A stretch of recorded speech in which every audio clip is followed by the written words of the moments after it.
to start with this, but based on that, I will. It's a joke. So these three guys, they pass on, and they just get into purgatory, and they're like looking around, and they don't really know what's happening, and they're confused by it. And this one guy, they come across this one guy who looks like he's been there a while, because they're all neck deep in SHIT. Neck deep. That's what purgatory is for them, And this guy is really confused, and then all of a sudden in the horizon, they hear, woo-hoo! And they see this boat coming across, and there's a guy on the back of the boat, and he's just laying over the slalom water ski, and woo-hoo! He's just water skiing right on top of it. The guy that's been there a while looks over and said, that's the dude from Unity.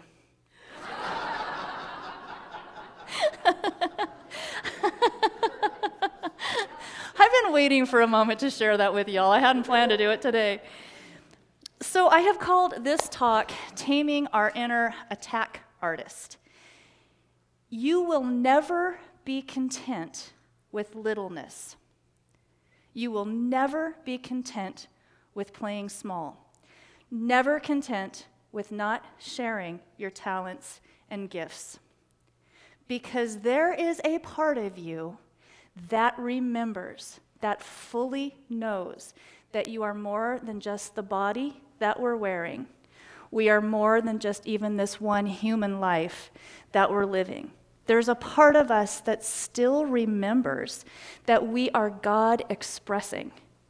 And that truth consistently tugs at us for fuller expression. I know this is true because I feel it myself. And I know it's true with many of you from conversations that we've had. I serve on the prayer claim and get some of the prayer requests. Many, maybe all, maybe it's a universal human condition to long to more fully express our gifts powerfully into our world. Your true self is holy beyond any concept of holiness that we now hold. It shimmers with purity and with power and with limitless love. That's our truth. It is one with the Creator and all of creation. Every single one of us are far, far more than we realize. The challenge, the trick, is to learn to release all the garbage that we take in and on that keeps us in denial of our grandeur. As most of you know, as it was just announced, I am in ministerial school, and there are a couple different versions of Unity Ministerial School. I'm in what is called the urban school, and it's led by this really dynamic, has done a lot, older than me, African-American woman. She's a super gifted minister and speaker. And about a week ago, and our urban school does a monthly newsletter. And about a week ago, she called and said, March is Women's History Month, and we want to feature the contributions of several women in that newsletter, and I would like to shine a spotlight on your ministry and your work.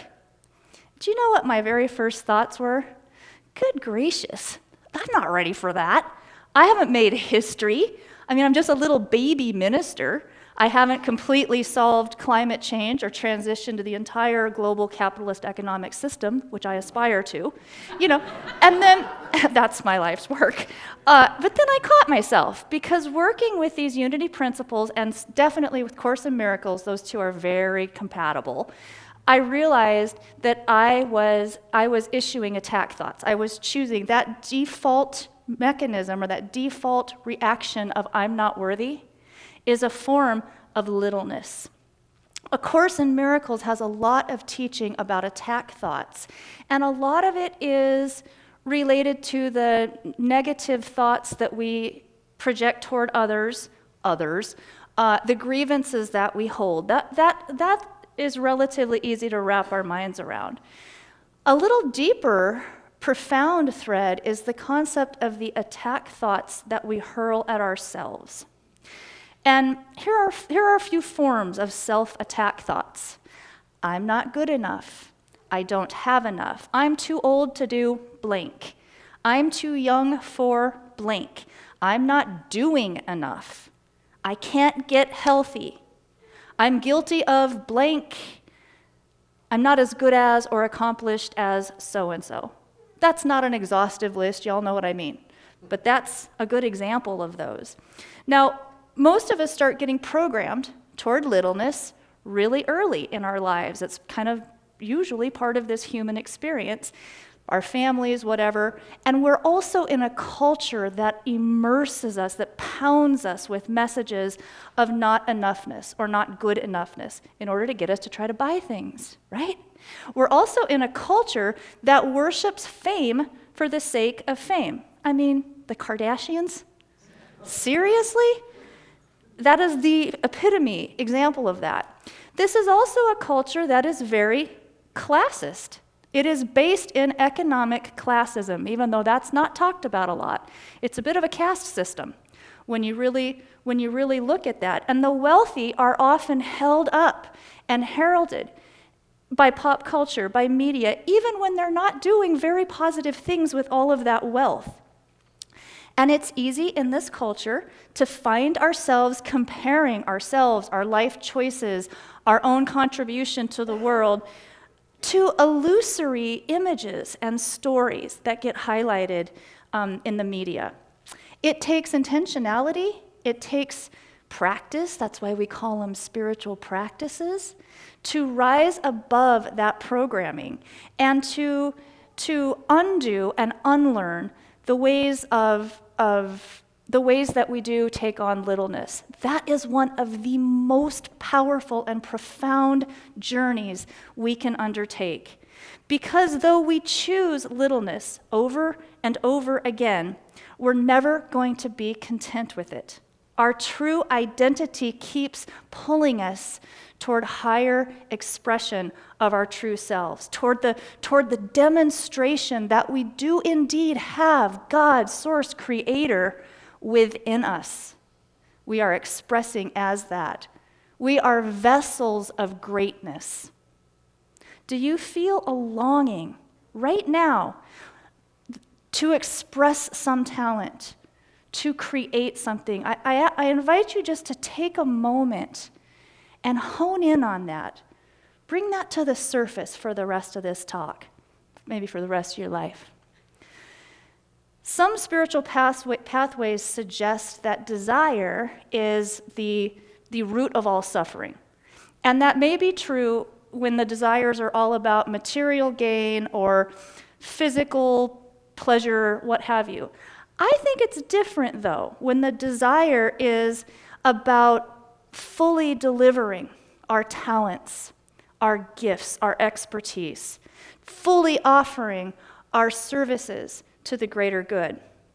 I think one of the reasons fame seems so appealing, even though we all know many, many, many really famous people aren't very happy, I think one of the reasons it's so appealing is because it does pull at us for that light of ours that we want to shine more fully, that we want to shine more brightly. We long to move from littleness to magnitude.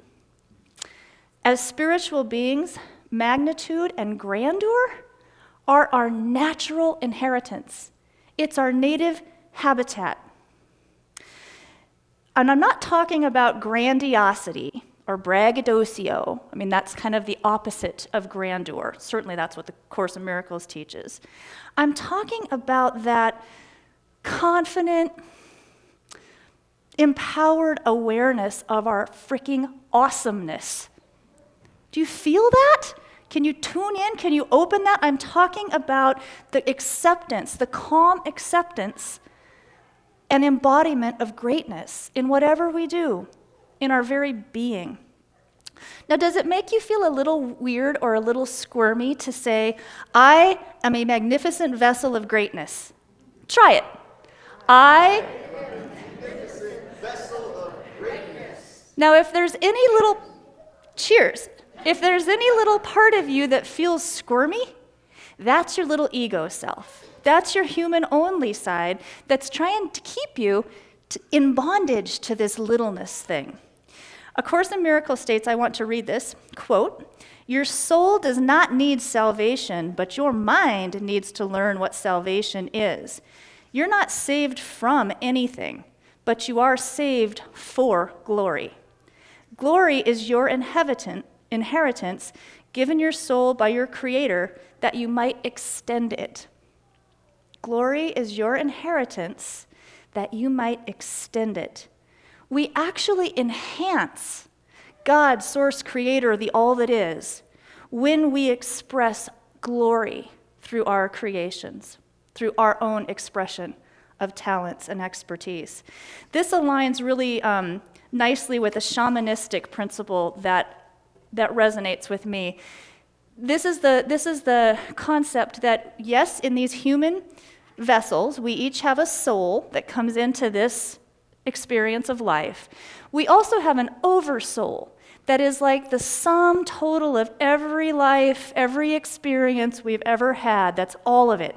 And that is always connected to Creator, the all that is. And when we pass out of these lives, this little soul rejoins that oversoul and brings all the richness, all the experience, and in so doing, enhances and enriches all that is, the Creator.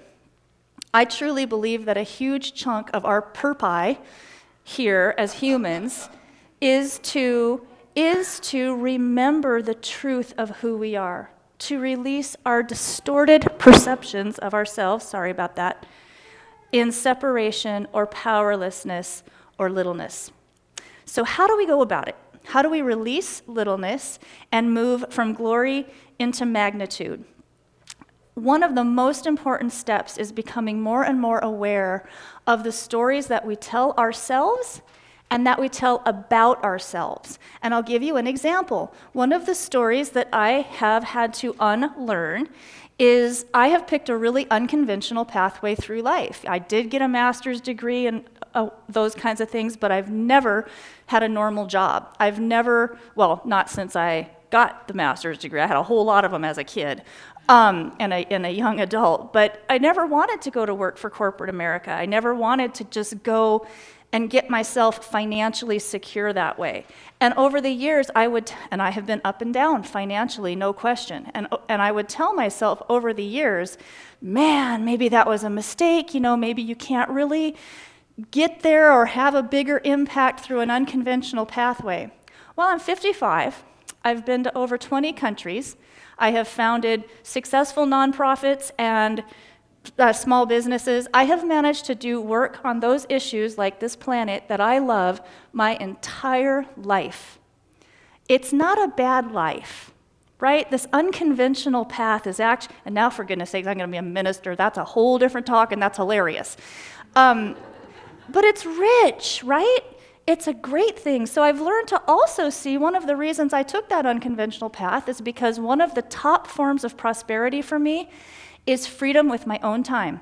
I don't mind if I work a ton. I just want to know how and when I'm going to do it. I want to be able to have charge of my time. That's a huge prosperity thing for me. Another is being able to do work that really feels like I'm being well used. That's on issues that I care about. Now, Myrtle Fillmore, she's one of Unity's founders, and she struggled with tuberculosis her whole entire adult life. And at the age of 40, a doctor told her that she only had a couple of months to live. And at that point, she and her husband Charles, or right after that, she and her husband Charles were at a spiritual service, a spiritual talk. I'm sure that they had done thousands at that point. But the speaker at that time was really driving home the point that we are all children of God. We are all God expressing. And a light bulb went off in Myrtle's consciousness. And she realized in that moment that she was a child of God and she had not inherited illness.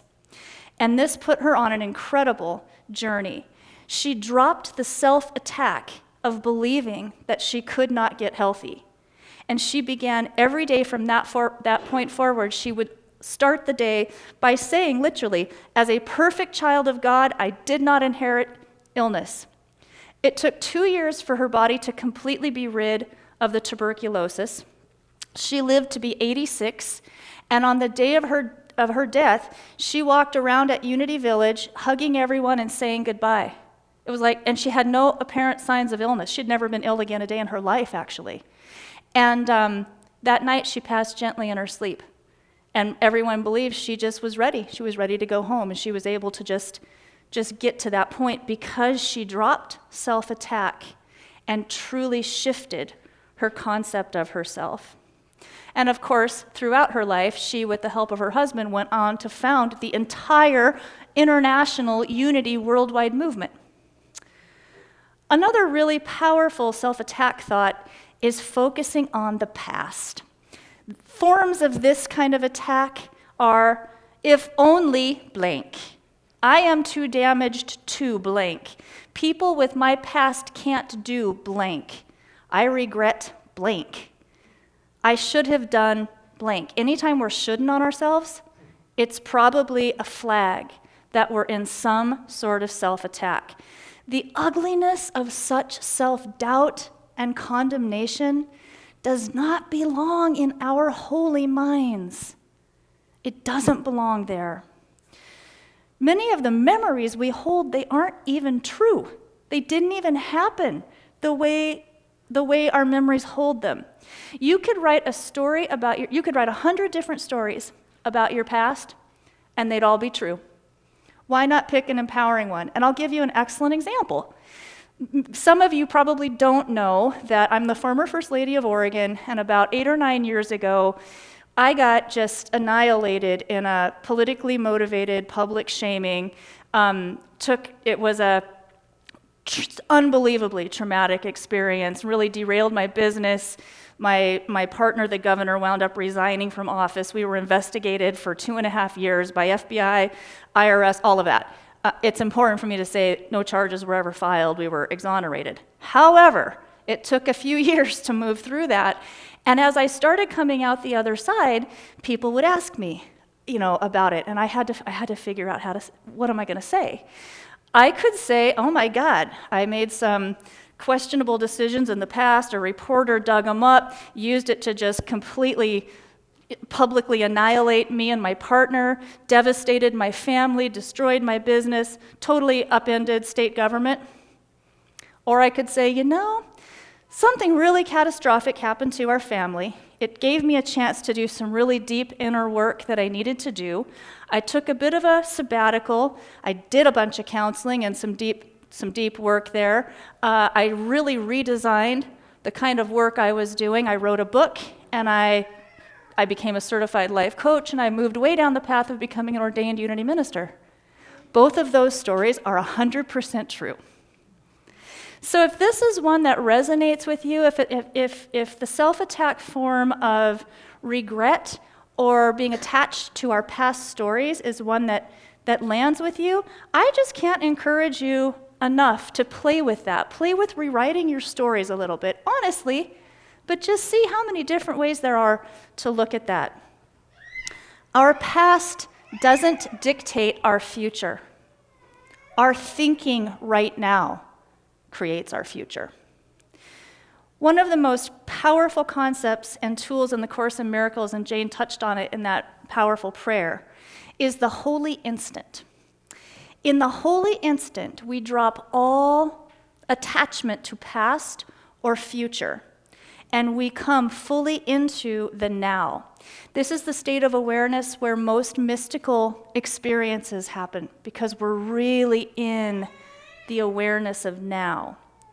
It's that shining instant of release and the space that we get to where we're most likely to open up to and experience our magnificence, our grandeur. The more we play with holy instants, the better, until life can become a little rolling holy instant, like a holy roller, from one holy instant to the next. And the final form of self-attack that I want to just drop into this today is misbelief about sacrifice. As many of you know, I was raised with a version of Christianity that was very heavy on the sin, sinner, angry, and vengeful God thing. And I was taught that you had to make sacrifices to please God. These included things like not going horseback riding on Sunday morning so I could go sit in church, or not fooling around with my high school sweetheart. There were a number of these things. I have learned that God, source creator, does not require sacrifice, but we sacrifice good things all the time. We sacrifice peace when we choose to dwell on some unpleasant interaction or conversation. We sacrifice joy when we live in the past and fail to notice the beauty all around us. We sacrifice our magnitude when we choose to play hostage to ego rather than host to God. Why not sacrifice littleness instead? One of the practical tools that I have found useful with this one is if I'm feeling ungood, wonderful grammar, if I'm feeling unpleasant, just not right, agitated, to step back and say, what am I sacrificing right now? What's generating this? Yeah, I got the righteous right to stay angry at that person, but I'm going to sacrifice peace in the process, right? I have the absolute free will to drink myself to passing out, but I'm going to sacrifice feeling good in the morning, right? I have the God-given right to choose self-attack thoughts, but I'm going to sacrifice that incredibly good feeling of knowing that I am living my best life and shining my light as brightly as I can. I still felt a little awkward about it, but I agreed to be featured in the Urban School newsletter. The universe was opening up the invitation. Who was I to say no, right? And the universe is opening up invitations for us to shine all the time. We just have to get out of our own way. We have to notice them and say yes. I love this. It's from A Course in Miracles, and it says we have a deep responsibility to ourselves, one which we must learn to remember all the time. Every decision we make represents what we think we are and the value we place upon ourselves. Every decision we make represents what we think we are and the value we place upon ourselves. And I'm going to leave you with one more little nugget that's been helpful to me. It's the concept of the big HS as helper. Now, working with Unity principles and Course in Miracles has really helped me reclaim and reframe a lot of Christian terminology and concept. And it's liberated my thinking on these in many ways. And the Course teaches that Holy Spirit is the part of us that remembers us and also remembers God. It's the part of us that never took on separation. The Course calls the Holy Spirit the teacher, the helper, the voice for God, not the voice of God. We're either listening to the voice for ego or the voice for God. I now actually, when I have created this pattern now, it suits me now, subject to change as I do, but I talk to the big HS, Holy Spirit, highest self. And when I find myself in attack thoughts, as soon as I notice that, I'll be like, okay, HS, I release this for your purification. You take care of it, please. Thank you, I'm moving on. It's just a light way of noticing, reclaiming, reframing. The Course in Miracles says that the Holy Spirit can hold our magnitude, clean of all littleness, clearly and in perfect safety in our minds. Here in the United States this time of year, late January through early April, has been deemed the season of nonviolence. And it is a celebration of the philosophies and lives of Gandhi and MLK. I just will affirm Jane's beautiful prayer that the violence that has been happening in this country will be touched by this energy of season and nonviolence as we roll forward. And there's a quote that's often attributed to Gandhi, but actually it came from Marianne Williamson inspired by her work with the Course in Miracles. And this will sound familiar to many of you, but it's so powerful. And this is an excerpt of that quote. Our deepest fear is not that we are inadequate.